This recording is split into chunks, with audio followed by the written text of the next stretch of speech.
a beaucoup dit que l'Europe de Versailles portait en germe la Seconde Guerre mondiale, que dans le fond, les traités de paix étaient une sorte d'épitaphe de l'Europe, alors même que la Seconde Guerre mondiale, d'une part, est quand même due à Adolf Hitler et certainement pas aux négociateurs de la conférence de la paix, et d'autre part, la Seconde Guerre mondiale éclate justement parce qu'il ne se trouve personne pour défendre l'Europe de Versailles.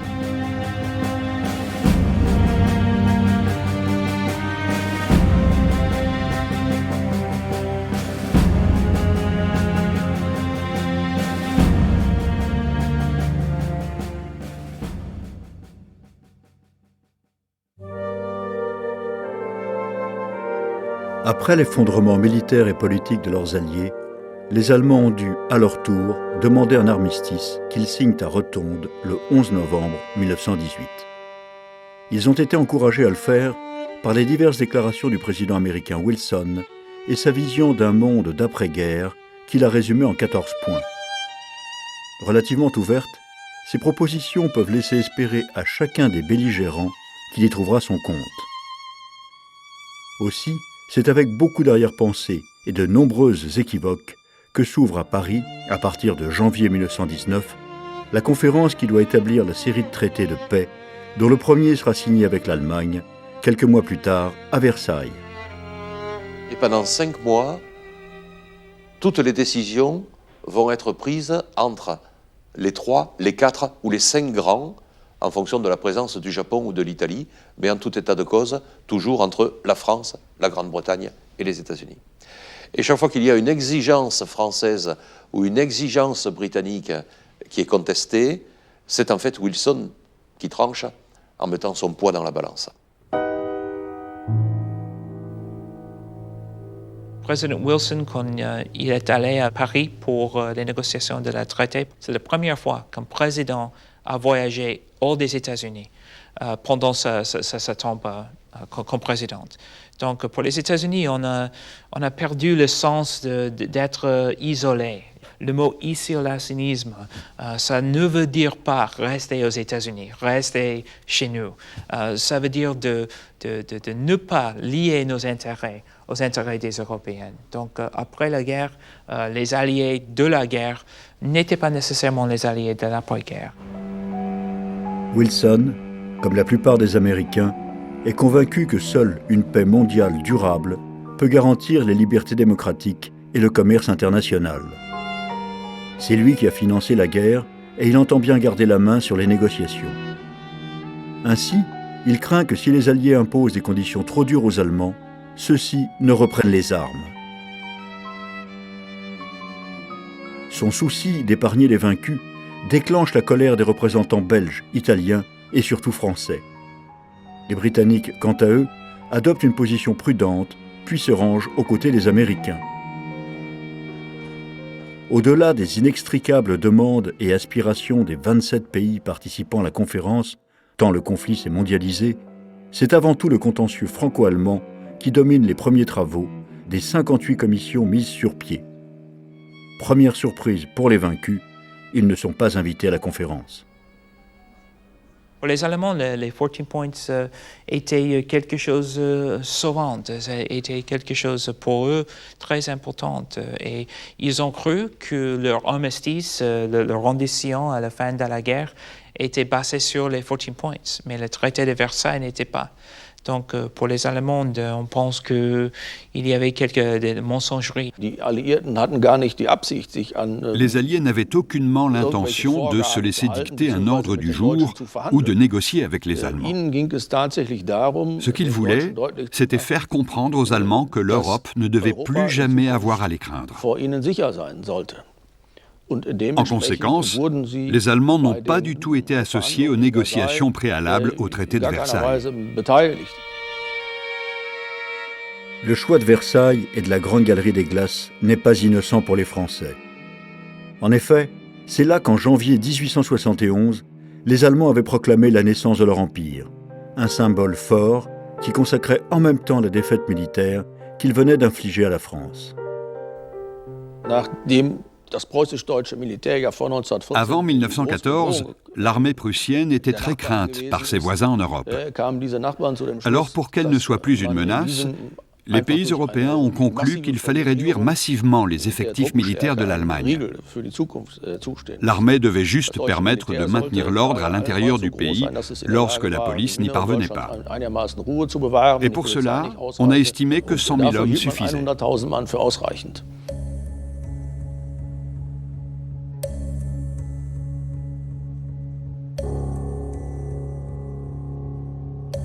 Si l'Empire allemand avait de fait déjà disparu, son armée réduite, sa flotte mise sous séquestre, ses colonies partagées entre les Alliés et 13% de son territoire national, dont l'Alsace-Lorraine perdue, c'est surtout sur la question des réparations financières, liées à la responsabilité de la guerre, que les discussions vont buter. Wilson, qui décidément ne veut pas mettre à genoux l'Allemagne, propose qu'elle verse 132 milliards de marks or sur 40 ans aux Alliés. Mais en garantie, ceux-ci exigent d'occuper la rive gauche et une partie de la rive droite du Rhin. Tout est fait pour amoindrir l'Allemagne et la surveiller avec l'occupation d'une partie de son territoire, la rive gauche du Rhin, où stationne essentiellement l'armée française et dans une moindre mesure les Britanniques, les Belges et très provisoirement les Américains. On a donc une volonté de la France d'assurer sa sécurité dans l'avenir.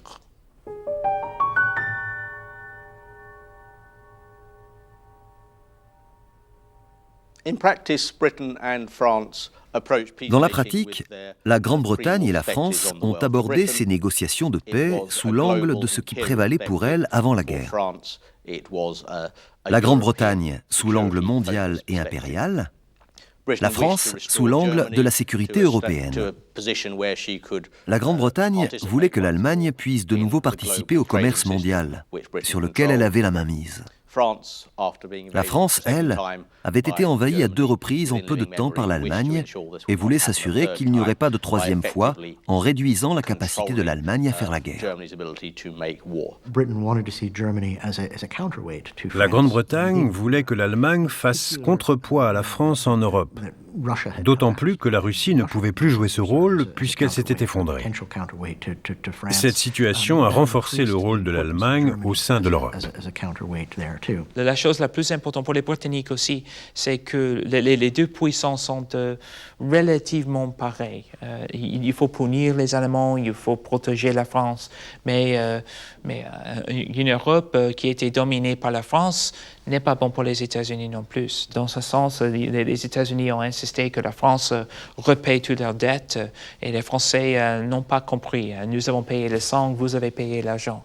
Mais pour les États-Unis, c'est pas pareil parce que pour les États-Unis, c'est les marchés, c'est la finance, c'est le commerce qui était le plus important. Les Français sont restés des amis, mais il y avait des intérêts stratégiques pour les Américains quand même.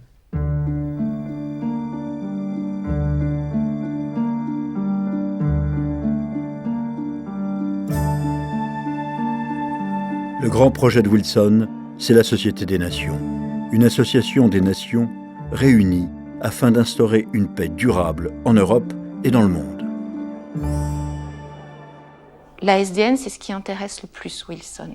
Il est là pour faire passer son projet de Société des Nations. Et c'est d'ailleurs pour cela que le pacte de la Société des Nations constitue la première partie de l'ensemble des traités de paix. C'était une idée de Wilson. Il pensait qu'ainsi ce projet aurait plus de poids. Donc les 26 premiers articles du traité de Versailles, c'est le pacte de la SDN. Mais ça a une conséquence sur la conférence de la paix. C'est que sur beaucoup de points, Wilson a laissé passer des décisions ou des compromis qui lui semblaient sans doute un petit peu faibles sur le moment, mais il se disait on y reviendra par la suite. Là, la priorité, c'est la Société des Nations.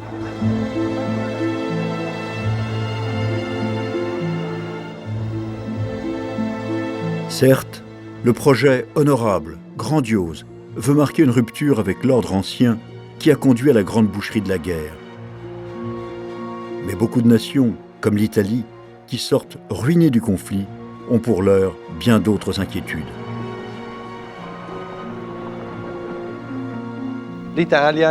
Avec la Grande-Bretagne, la France et les États-Unis, l'Italie est l'une des 4 grandes puissances à sortir triomphante du conflit. C'est donc en vainqueur qu'elle prend place à la table des négociations de paix. Mais elle constate aussitôt que son prestige international est devenu très relatif par rapport à celui des autres grandes puissances. Elle s'aperçoit aussi que la promesse d'exaucer certaines de ses demandes initiales, qui avaient été mises noir sur blanc dans le célèbre pacte de Londres de 1915, l'accord prévoyant des compensations territoriales pour l'Italie en échange de son entrée en guerre, n'a pas été tenue.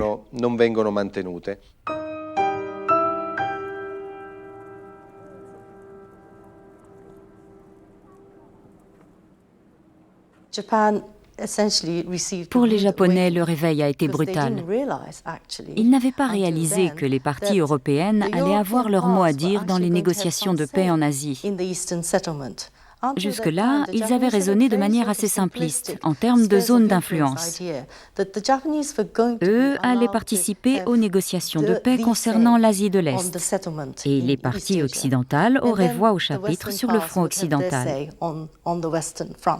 Mais le 22 janvier 1919, la délégation japonaise a compris que sa seule présence à Paris signifiait qu'elle acceptait les 14 points de Wilson comme base des négociations de paix.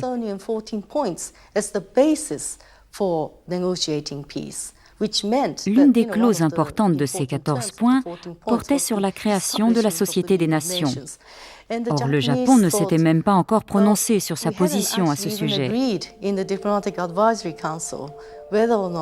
Alors qu'en substance, Wilson leur disait « Si vous êtes ici, c'est que vous approuvez ce projet. »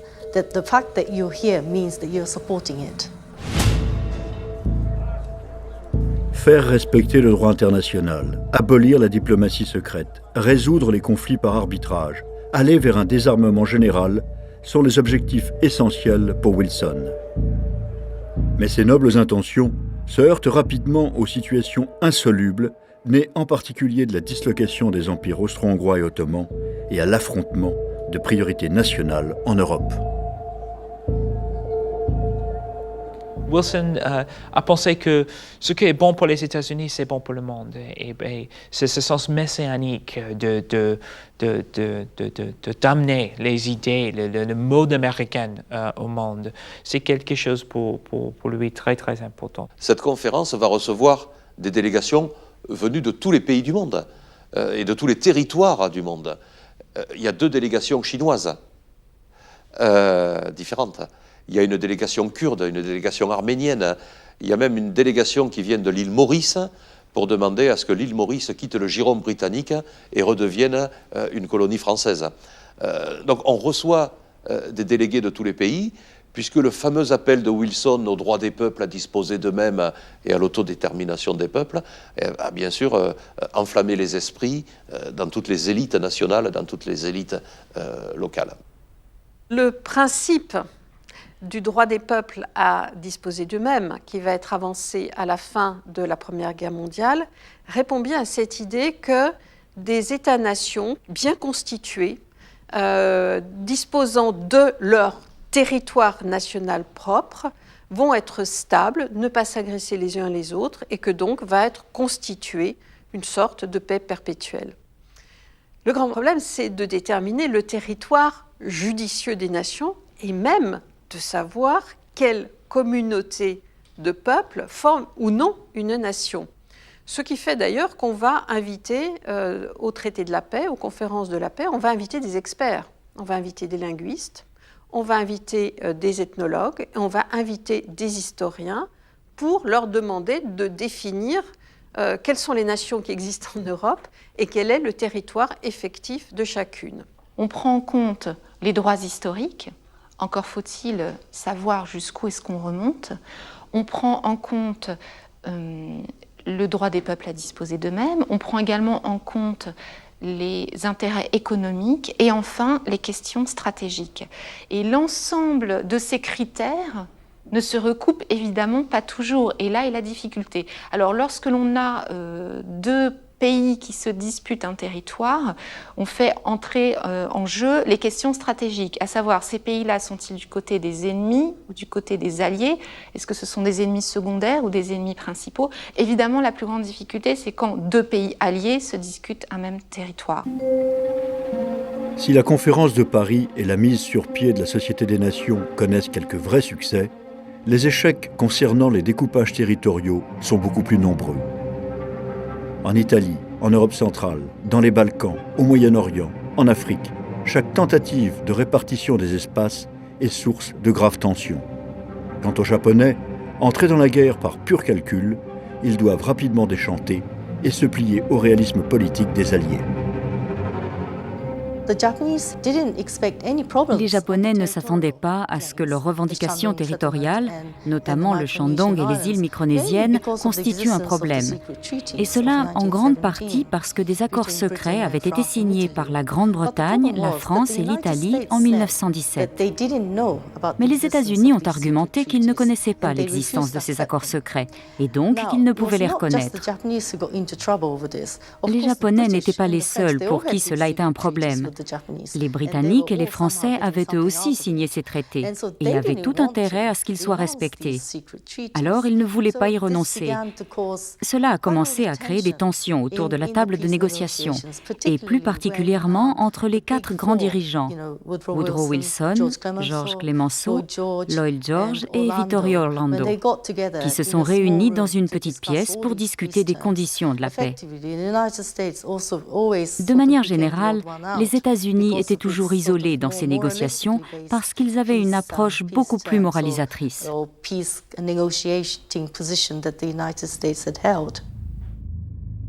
Totalement dépecée, l'Autriche découvre qu'elle doit encore payer pour les anciennes provinces, devenues États, qui composaient son empire, comme les Tchèques, les Slovaques, les Serbes, les Croates ou les Slovènes. Elle est par ailleurs privée de terres par ses voisins roumains et italiens et coupée de la Hongrie, elle-même réduite. En revanche, les Polonais se voient accorder pour la première fois depuis un siècle un vaste territoire national prenant sur l'Allemagne, l'Autriche et la Russie.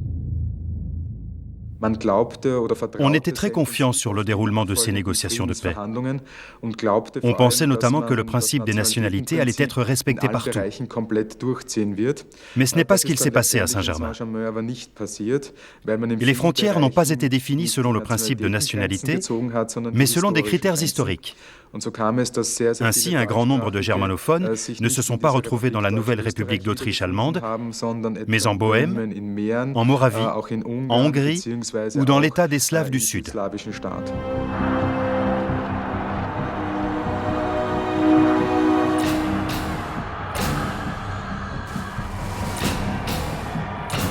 Pour certains territoires, il était tout simplement impossible de tracer une frontière à la conférence.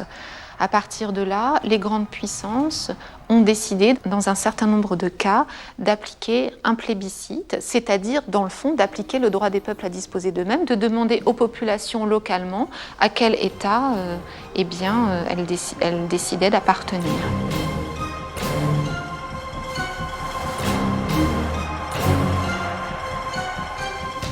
Le plébiscite est toujours le résultat d'un compromis. Donc le problème, c'est que généralement, il ne satisfait dans le fond personne. Si on prend l'exemple du plébiscite sur la Haute-Silésie de mars 1921 entre l'Allemagne et la Pologne se sent flouée parce que les 2 tiers du territoire reviennent à l'Allemagne. L'Allemagne est mécontente parce que dans le tiers qui est revenu à la Pologne, il y a le charbon.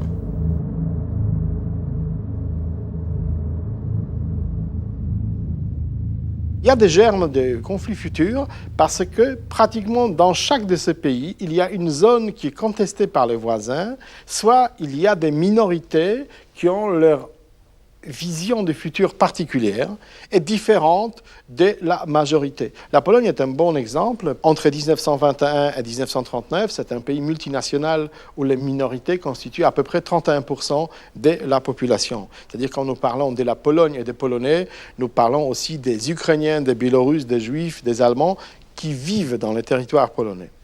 Alors, c'est vraiment le début de la Deuxième Guerre mondiale parce que toute cette haine accumulée depuis 1914 est renforcée par des guerres 1918, 1919, 1920, 1921 entre les Polonais, les Allemands, les Ukrainiens, les Biélorusses, les bolcheviks aussi, vont éclater au moment de la Deuxième Guerre mondiale. Donc en Europe, il y a les contents, comme les Polonais, les Tchécoslovaques, les mécontents, comme les Hongrois, les ni très contents ni très malheureux, comme les Bulgares, les très contents, comme les Roumains, qui ont misé du bon côté, sans trop se mouiller, et qui héritent d'un considérable territoire.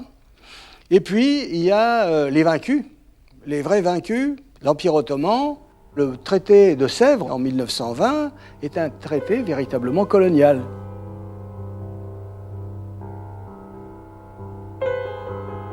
Non seulement les contrées arabes de l'Empire ottoman étaient perdues, mais aussi une grande partie de l'Anatolie était laissée en tant que des zones d'influence ou des zones d'administration à l'Italie, à la Grèce, à la France et à la Grande-Bretagne. Et il y avait aussi le projet de créer un Kurdistan sous le protectorat britannique dans l'Anatolie orientale et aussi une grande Arménie. En définitive, la Turquie se trouvait réduite à une toute petite proportion, je dirais, moins de 30% du territoire actuel. Le président Wilson avait décidé une Arménie indépendante admirable que les Arméniens n'avaient en aucun cas les moyens humains, après la saignée qu'ils avaient subie en 1915-16, d'occuper, parce que, en définitive, on n'occupe que ce qu'on est capable de défendre, c'est ça la vie. Et ces traités-là étaient aussi l'une des raisons principales pour le soutien du peuple anatolien, du peuple turc dans l'Anatolie au mouvement kémaliste et à la guerre de la libération. Le traité de Sèvres, signé par le sultan ottoman en août 1920, consacre l'effacement presque total du vieil empire et son occupation par les troupes alliées.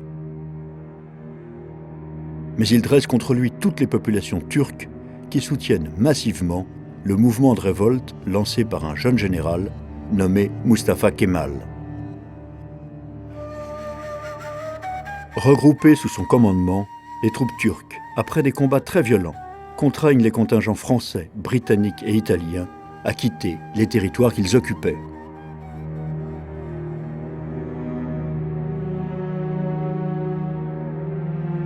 Beaucoup plus tragique est le conflit qui oppose les Turcs aux forces grecques débarquées en Anatolie, car il entraîne en 1922 la destruction de la ville de Smyrne, le massacre de dizaines de milliers de civils dans chaque camp et l'exode massif des dernières minorités grecques et arméniennes.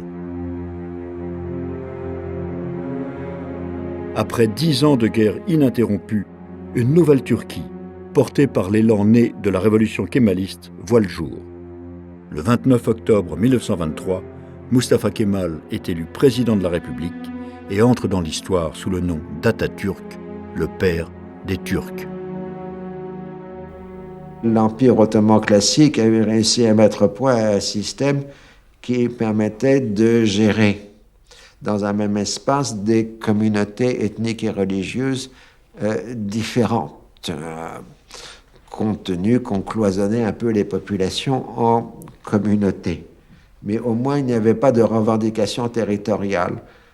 Et le danger qu'amène la chute de l'Empire ottoman, la chute progressive de l'Empire ottoman, c'est que chacune des communautés ethniques et religieuses qui composaient cet empire se transforme en nation. Et comme elles coexistent dans le même espace avec d'autres communautés, vous entrez dans un cycle de guerre et d'épuration ethnique que l'on appelait la balkanisation. C'est-à-dire que beaucoup des conflits d'aujourd'hui dans une zone qui va de l'ex-Yougoslavie au Caucase jusqu'à l'ensemble de l'Asie arabe, c'est, on peut dire en un certain sens, la conséquence de la chute de l'Empire ottoman. Et en ce sens-là, l'histoire longue de l'Empire ottoman n'est pas encore complètement terminée. Au fur et à mesure que les négociations se poursuivent laborieusement, les projets de Wilson s'effritent. L'affirmation du droit des peuples à disposer d'eux-mêmes, un des grands principes qu'il avait mis en avant dès les débuts de 1918, est devenue une source de discussions stériles et rapidement de conflits entre pays. Autre désaveu, la création de la Société des Nations a été rejetée par la nouvelle majorité républicaine qui vient d'être élue au Sénat américain. S'y ajoute le profond mécontentement des Japonais qui réalisent que la notion d'égalité raciale, à laquelle ils tiennent tant, n'a pas été prise en compte et qu'ils se trouvent ainsi ravalés au même rang que les colonies, auxquelles les négociateurs ont soigneusement évité d'accorder une place dans les différents traités.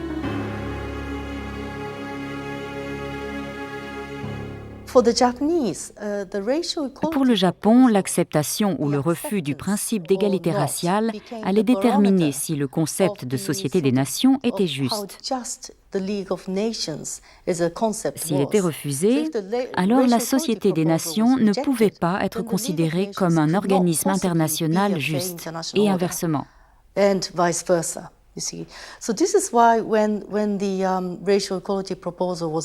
Alors, quand ce principe d'égalité raciale a été refusé pour la dernière fois, en avril 1919, les Japonais étaient furieux, vraiment furieux. La question du Shandong a été soulevée 2 jours plus tard, le 30 avril 1919. Au terme de négociations très serrées, les Japonais se sont résignés à accepter leur défaite sur le principe d'égalité raciale. Mais d'une certaine façon, ils espéraient qu'en contrepartie, les 4 grands allaient se prononcer en leur faveur sur la question du Shandong.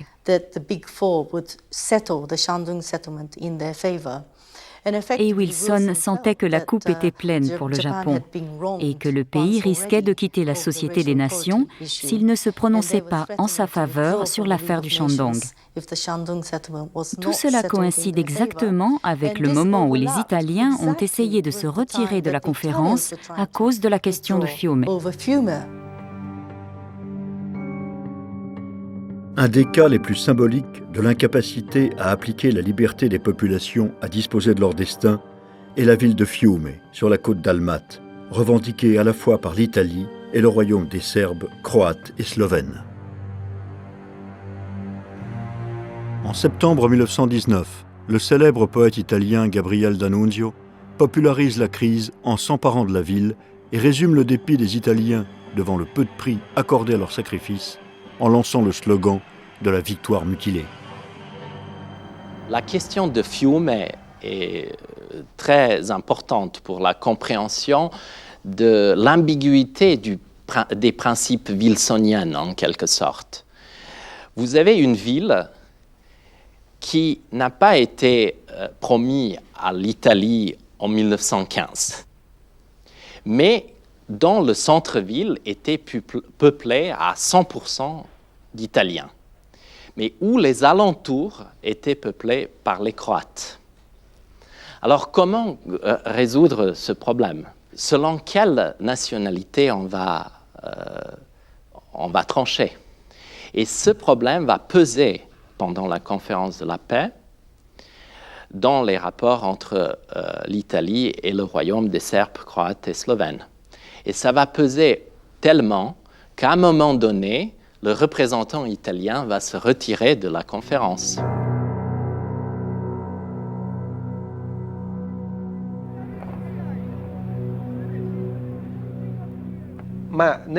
Vittorio Emanuele Orlando quitte la conférence de paix de Paris au moment où il s'aperçoit que les 3 autres grandes puissances sont en train de décider de tout sans l'avis de l'Italie.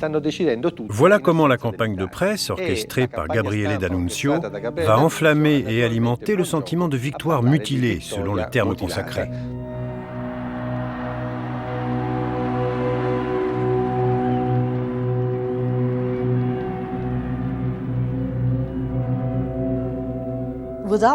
Sans l'Italie et le Japon, c'était tout le dispositif qui s'effondrait. Il n'y avait que 5 grandes puissances à la conférence de paix de Paris. Les États-Unis, la Grande-Bretagne, la France, l'Italie et le Japon. Et si 2 de ces 5 participants partaient, c'était tout le processus mis en place qui tombait à l'eau. Alors Wilson a décidé de statuer en faveur du Japon sur la question du Shandong.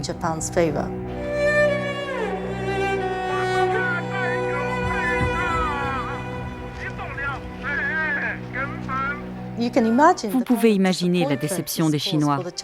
Toute la Chine s'est sentie trahie par les États-Unis, et plus particulièrement par Woodrow Wilson. Ainsi, Woodrow Wilson est devenu une figure très controversée de la conférence de paix de Paris. De grands espoirs de changement reposaient sur lui, et lui avait agi selon les vieux principes de la realpolitik. On ne pouvait pas faire durer la conférence de la paix encore pendant des années. À un moment donné, il fallait signer. Et ce qui était prévu dans les traités de paix, c'était de revenir sur certains points sur lesquels on avait été effectivement trop rapide, des points qui restaient dans le fond ouverts, et il avait été prévu dans les traités de paix, qui sont extrêmement souples, que l'on revienne sur ces points-là. Le problème, c'est que ce travail-là n'a pas été fait. Certes, la conférence de Paris et les différents traités signés entre 1919 et 1922 ne sont pas tous des échecs, à commencer pour les jeunes nations qui y ont gagné leur indépendance. Mais la complexité des situations naît de l'affirmation du droit des peuples à disposer d'eux-mêmes, les rancœurs accumulées dans les empires déchus, l'accès soudain à l'autonomie politique et économique des nouveaux États ont des effets immédiats et désastreux. Les conséquences économiques de la dissolution de l'Empire austro-hongrois ont été catastrophiques pour tous les nouveaux pays en devenir.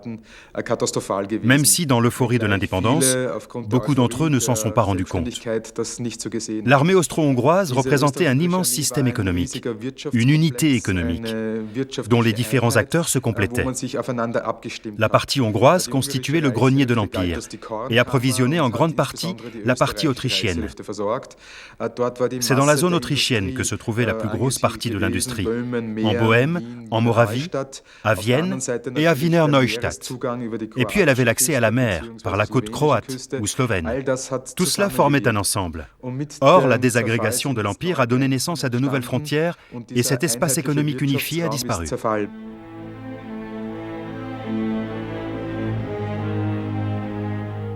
C'est 20 000 kilomètres de frontières que les traités de paix vont contribuer à tracer en Europe. 20 000 kilomètres de frontières qui vont véritablement faire exploser, alors, et pour longtemps, des logiques d'échange entre, par exemple, l'Europe qu'on appelle désormais l'Europe centrale et l'Europe occidentale. Une des raisons de la prospérité de la Belle Époque, c'est la multiplication de ces liens entre ces deux parties. Et l'Empire austro-hongrois est extraordinairement libéral. C'est-à-dire que tout passe, tout circule. C'est peut-être l'État, l'Empire austro-hongrois, qui est le plus libre-échangiste de l'Europe de l'avant-guerre. Eh bien, c'est l'éclatement des empires, l'apparition des États successeurs, comme on les appelle, selon le principe wilsonien, va contribuer à fragmenter l'espace économique européen en territoires souvent antagonistes. Cette notion de territoire propre va être constamment remise en cause au nom de revendications irrédentistes. C'est le cas donc avec des revendications formulées par l'Italie, mais aussi par l'Allemagne, puisque Hitler va ainsi revendiquer les Sudètes, mais l'Alsace, etc., etc. Une des contraintes des négociateurs, c'était de ne pas récompenser les pays vaincus. Donc le droit des peuples à disposer d'eux-mêmes n'était pas applicable aux pays vaincus, certainement pas applicable à l'Allemagne, qui sinon serait ressortie agrandie des traités de paix, ce qui aurait quand même été paradoxal. Obsédés par la sécurité de leurs frontières à l'Est, et pour éviter de refaire une guerre sur le sol national, Clémenceau et les négociateurs français se préoccupent surtout d'occuper la rive gauche du Rhin et de faire payer aux Allemands le prix de leur destruction.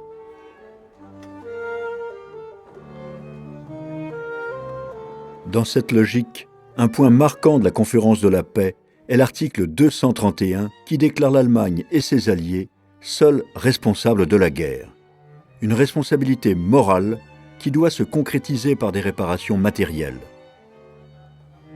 Produit de la barbarisation à outrance de l'adversaire, cette approche morale introduit une dimension idéologique qui caractérisera désormais le règlement de tous les conflits à venir.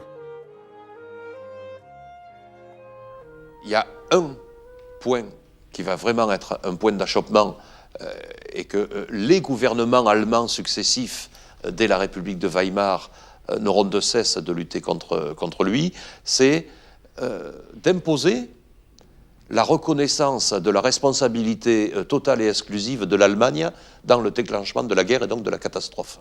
Ce qui induit d'ailleurs que, pour la première fois, un traité international prévoit le jugement des criminels de guerre.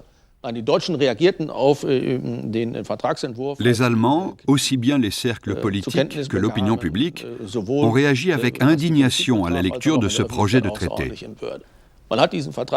Ils ont signé le traité, mais ils l'ont toujours vécu comme une grande humiliation. Et à cet égard, plusieurs facteurs entrent en jeu. Tout d'abord, l'article 231 désigne l'Allemagne comme seule responsable de la guerre. Et puis, il y a les énormes pertes territoriales. L'Empire ne perd pas seulement une grande partie de ses territoires, mais aussi toutes ses colonies. Et enfin, le traité prévoit d'énormes réparations, dont le montant n'est pas encore défini en 1919, mais qui sera fixé par la suite à plus de 200 milliards de marks or, et que l'Allemagne sera censée payer au cours des prochaines décennies. La question des réparations a été déterminante. Parce que dans les faits, seule la petite République d'Autriche allemande et la minuscule Hongrie, qui avait perdu les 2/3 de son territoire, y étaient soumises. Les nouveaux États étaient considérés comme faisant partie des vainqueurs et n'avaient rien à payer. Et cela a évidemment suscité beaucoup de rancune.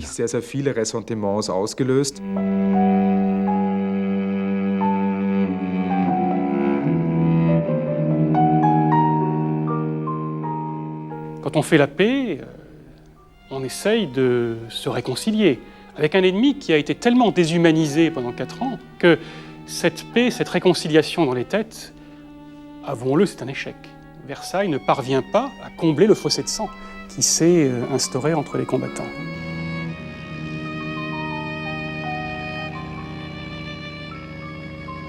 Devant cette impossibilité à solder la dette morale de ceux qu'on estimait être les responsables de guerre, dans l'incapacité de prouver leur responsabilité pénale par rapport à un droit international qui n'existe pas d'ailleurs, eh bien la solution, l'échappatoire de Versailles, qui a germé dans la tête de quelques diplomates, notamment du Conseil suprême, ça a été les réparations.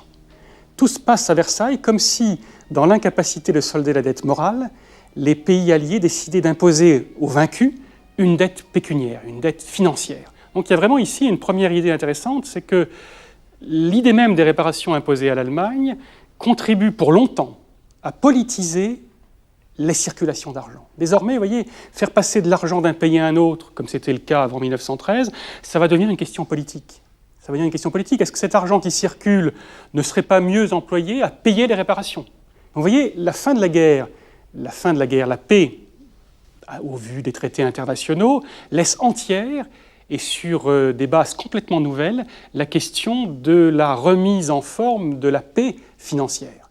Et on ne peut pas dire qu'en 1919, Versailles débouche sur la paix financière. Loin de là. La question coloniale n'a pas été au centre des préoccupations des diplomates, mais elle est aussi une source de frustration. Les alliés franco-britanniques se sont partagés les colonies allemandes en Afrique, mais s'entendent très difficilement sur la répartition des anciens territoires ottomans du Moyen-Orient. Quant aux populations coloniales, auxquelles il a été largement fait appel au nom de vagues promesses d'émancipation, elles se voient au contraire, et plus que jamais, assignées à un rôle de figurant, de pilier d'empire aux structures coloniales impuissantes à évoluer. Est-ce qu'au fond, la France est encore un grand pays, une puissance au lendemain de la guerre ? Alors, cet empire colonial qui jusqu'alors était quelque chose qui pesait assez peu dans l'identité nationale, cet empire colonial, qui a participé à la guerre, est un marqueur de puissance. Il y a comme une espèce de paradoxe ou de tête-à-queue de l'histoire, que c'est au moment où, au fond, cette conscience impériale s'affirme, que naissent les premiers mouvements nationalistes. Le droit des peuples à disposer d'eux-mêmes, eh bien, toutes les sociétés coloniales vont s'en emparer. et véritablement en faire un outil de réflexion pour les amener aux indépendances. Et le premier d'entre eux, c'est Faisal, qui réclame l'indépendance de son territoire, qui réclame l'autonomie, qui réclame un tracé de frontières et un royaume de Syrie dans lequel il serait totalement indépendant. À Paris, tandis que les délégués libanais espèrent la naissance d'un grand Liban, Faisal, fils du shérif de la Mecque et qui a participé activement au combat contre les Turcs, demande la création d'un royaume syrien. Exigence à laquelle ni les Britanniques, ni surtout les Français n'entendent souscrire, car ils craignent pour leur influence sur la région et la contagion d'indépendance à leur colonie peuplée de musulmans. Chassé de Damas par les troupes françaises en juillet 1920, Faisal est finalement placé sur le trône d'Irak par les Anglais l'année suivante. Mais les deux premières puissances coloniales au monde, la Grande-Bretagne et la France, ont-elles encore les moyens de maîtriser leur empire?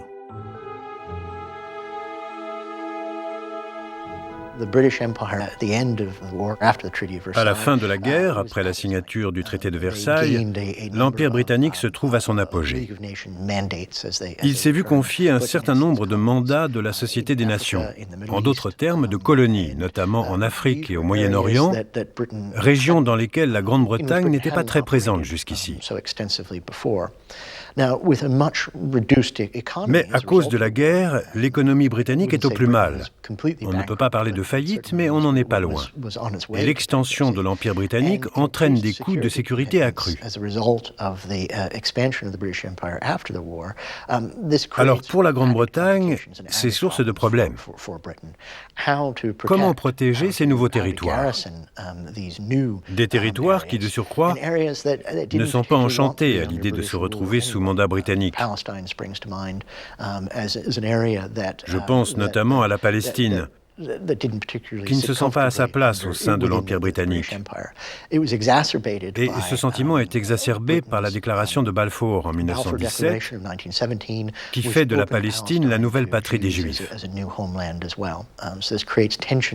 Tout cela crée des tensions au sein de ces nouvelles colonies britanniques, et la Grande-Bretagne a beaucoup de mal à les gérer.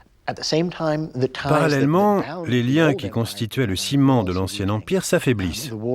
La guerre a entraîné une montée du nationalisme dans les dominions autonomes, au Canada, en Australie et en Nouvelle-Zélande.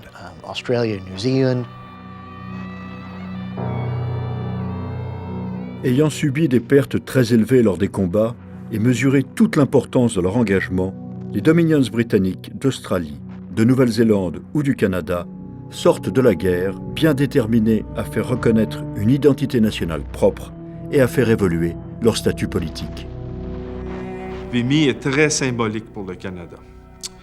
Vimy est tombé aux mains des Allemands en 1914 et à plusieurs reprises, et les Français et les Britanniques ont tenté de prendre ce point stratégique. Et malheureusement, ça n'a pas fonctionné. Ça a été très coûteux pour les Français et les Britanniques. Alors, un beau matin du 9 avril 1917, Vimy est enlevé par les Canadiens. Les Canadiens vont tenir Vimy, il y aura des contre-attaques allemandes, mais finalement, le 12 avril, c'est la fin. Les Allemands renoncent. Eh bien, pour les Canadiens, Vimy signifie que nous sommes entrés dans la bataille, le 9 avril au matin, comme une colonie, si on peut dire, et on est sorti en vainqueur comme une nation.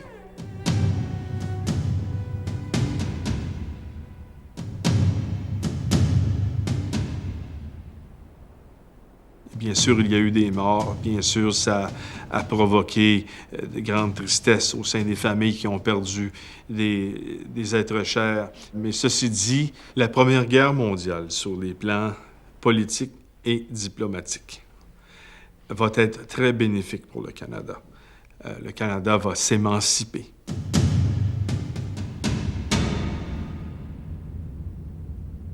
Il y a une accumulation de circonstances. En 1918, la Grande-Bretagne semble être le grand vainqueur de la guerre. Mais avec un peu de recul, on s'aperçoit que ce n'est qu'une victoire momentanée.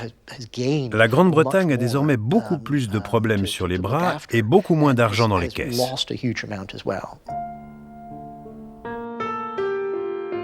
La conférence de Paris se conclut par le traité de Versailles, signé le 28 juin 1919 et promulgué le 10 janvier 1920. Le bilan est mitigé et repose sur un engagement que Wilson ne pourra pas tenir. En effet, soucieux de préserver l'avenir de la jeune République allemande et de ne pas l'écraser de dettes, il a promis en compensation aux Alliés un pacte d'alliance en cas de nouveau conflit. Le Sénat américain, qui ne veut pas que les États-Unis deviennent les gendarmes du monde, rejette ce projet, tout comme celui de la Charte de la Société des Nations. C'est donc sans avoir ratifié aucun des traités que la délégation américaine quittera Versailles. Ainsi, après avoir tenté d'instaurer un nouvel ordre mondial, mais incapable de l'imposer, et refusant de facto d'en faire respecter les clauses, les États-Unis se réfugient à nouveau dans leur politique isolationniste. Les Américains sont extrêmement déçus par le traité de Versailles, qu'ils considèrent comme une paix de vengeance, voilà, comme un traité injuste. Et donc, ils sont déçus de voir qu'un conflit dans lequel ils se sont quand même beaucoup investis n'a pas mis fin aux vieux réflexes diplomatiques européens de vengeance et de concurrence entre les grandes puissances. D'un point de vue politique, le traité de Versailles a été désastreux pour la jeune République. Car au sein de son gouvernement siégeaient des partis qui n'avaient aucune part de responsabilité dans le déclenchement et le déroulement de la guerre, et qui se retrouvaient à en subir les conséquences. Dès le début, les gouvernements allemands vont contester clause par clause, article par article, paragraphe par paragraphe, toutes les applications du traité, qui va donner lieu à toute une jurisprudence à travers la Société des Nations, à travers les réunions bilatérales ou multinationales, etc., etc. Et ces revendications insatisfaites, portées dès le début par la République de Weimar, vont être exacerbées, vont être instrumentalisées à partir de 1933 avec l'arrivée au pouvoir des nazis, et sans que le traité de Versailles soit directement la cause de la Seconde Guerre mondiale, bien entendu. Mais il entretient dans l'état d'esprit des peuples à la fois des insatisfactions, des aigreurs, des oppositions que les groupes politiques les plus extrémistes et les gouvernements les plus extrémistes utilisent.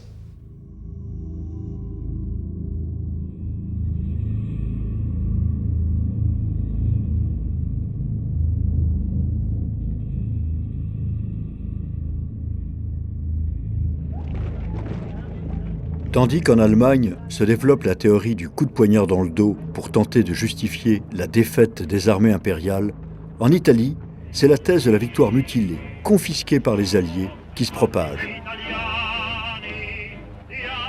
Ces frustrations, amplifiées par les mouvements les plus radicaux, en particulier à l'extrême droite, rencontrent un large écho auprès des anciens combattants et des populations que la guerre n'a pas épargnées. Rapidement, émergent des tribuns qui font du rejet du traité de Versailles un des outils les plus efficaces de leur projet politique.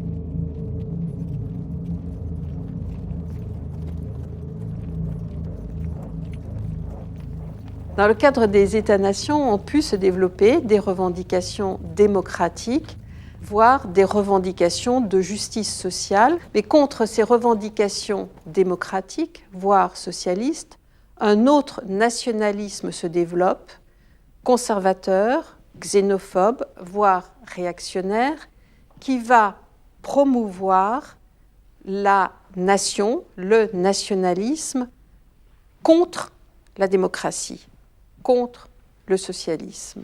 Il y a une perversion des instruments de paix tels qu'ils avaient été forgés en 1919-1920.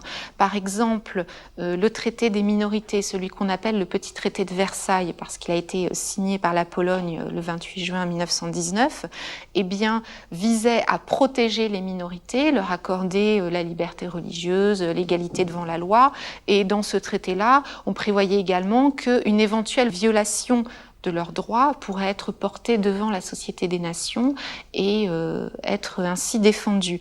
Eh bien, ce droit de protection des minorités devient entre les mains notamment de l'Allemagne nazie un instrument de révision des traités de paix et un instrument de dissolution de l'Europe de Versailles. Et on a cette perversion qui revient à réclamer pour les minorités allemandes de Pologne ou de Tchécoslovaquie une égalité de traitement qui en fait vise à détruire ces deux pays.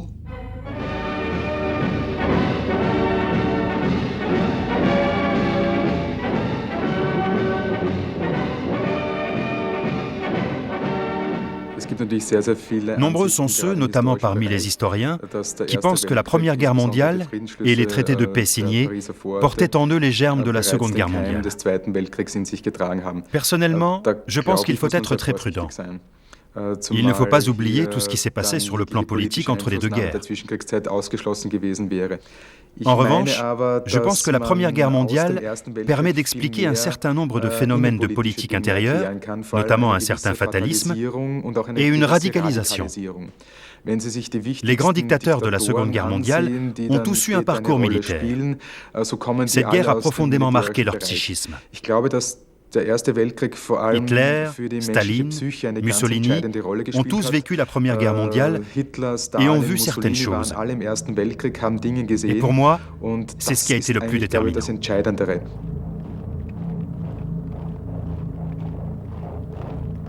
La référence nationale va être véritablement une mystique communautaire, s'embarrassant très très peu de principes d'égalité, mettant au contraire en avant la notion de chef suprême, auquel vont être subordonnées les existences individuelles.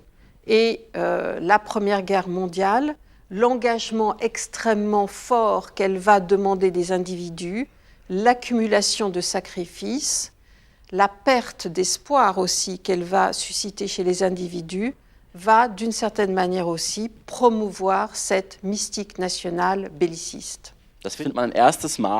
On le remarque pour la première fois en 1925, lorsque le général-feldmarschall Hindenburg, le grand héros de Tannenberg, est élu président du Reich.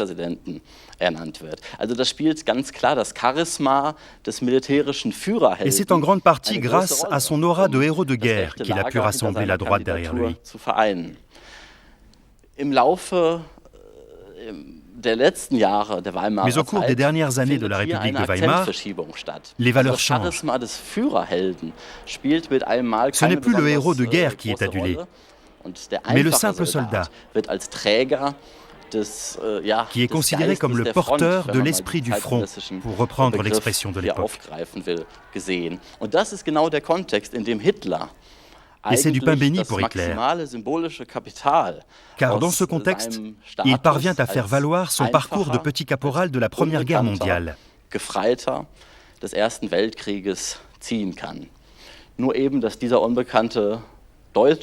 ce petit caporal, que personne ne connaît, n'est pas mort. Bien au contraire, il est vivant. Et à travers son action politique, il va exalter aux yeux du peuple allemand son expérience de la guerre. Et de ce fait, il incarne l'incapacité de la République de Weimar, de l'Allemagne, à s'affranchir des fantômes de la guerre.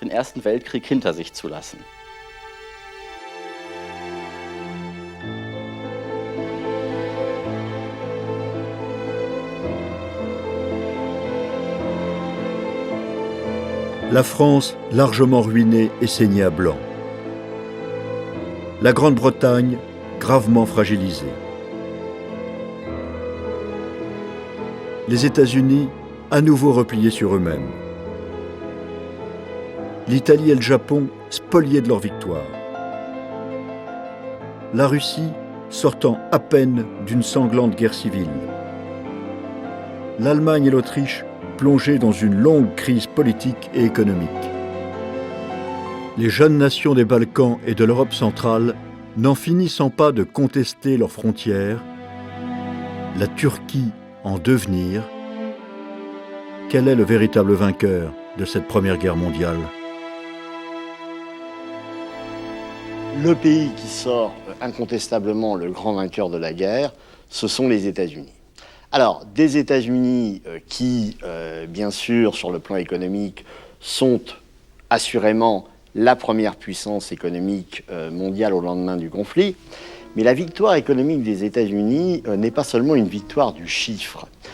C'est aussi les premiers grands succès d'un modèle que, en Europe, on s'efforce d'imiter. La Grande Guerre pour les États-Unis a donné au pays une mode de pensée de l'étrangère, wilsonienne, et tous les présidents démocrates et républicains après Wilson ont pensé comme ça. Et ça veut dire que le rôle des États-Unis est de soutenir les démocraties, d'imposer le capitalisme et de faire les guerres, de faire la puissance pour garantir les droits humains et pour imposer la démocratie. Pour les États-Unis, on ne lutte pas contre un peuple, on lutte contre un système. Et aussi pour soutenir le capitalisme qui est idéal et qui est pratique pour les États-Unis aussi, parce que la grande puissance du monde économique bénéficie d'un système global de marché capitaliste. Deuxième chose intéressante, c'est la conviction que le modèle américain, à travers la modernité qu'il propose, à la fois une politique de rationalisation industrielle, des salaires élevés, une consommation importante, est de nature non seulement à construire une société du bien-être, mais elle a aussi une finalité politique. C'est le moyen de lutter contre toute menace révolutionnaire. Car il y a quand même une des conséquences majeures du premier conflit mondial, qui est l'avènement de la Russie soviétique et l'avènement du communisme.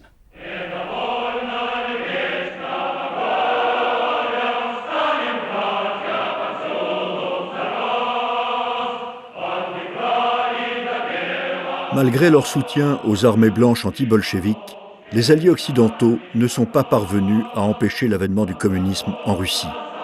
Bien décidés à mener la révolution à son terme, les nouveaux maîtres du Kremlin ont coupé brutalement toute relation avec l'Ouest.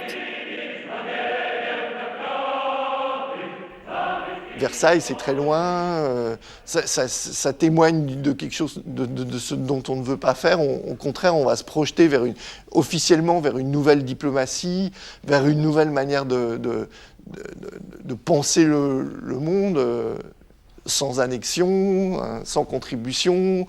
Donc il y a cette idée de sortir de cette diplomatie occidentale telle qu'elle existait, des pratiques de l'État russe, la diplomatie secrète. On veut plus de ça. C'est officiel, hein, évidemment, en sous-main, c'est pas aussi clair, c'est pas aussi simple. Il y a des rapports de force qui continuent d'exister.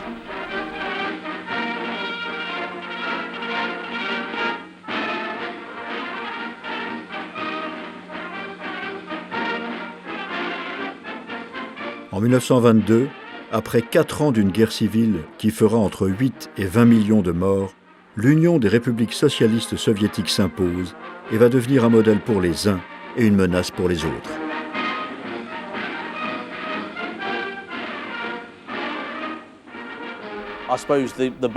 Les grands vainqueurs de la Première Guerre mondiale sont les États-Unis d'un côté et l'Union soviétique de l'autre.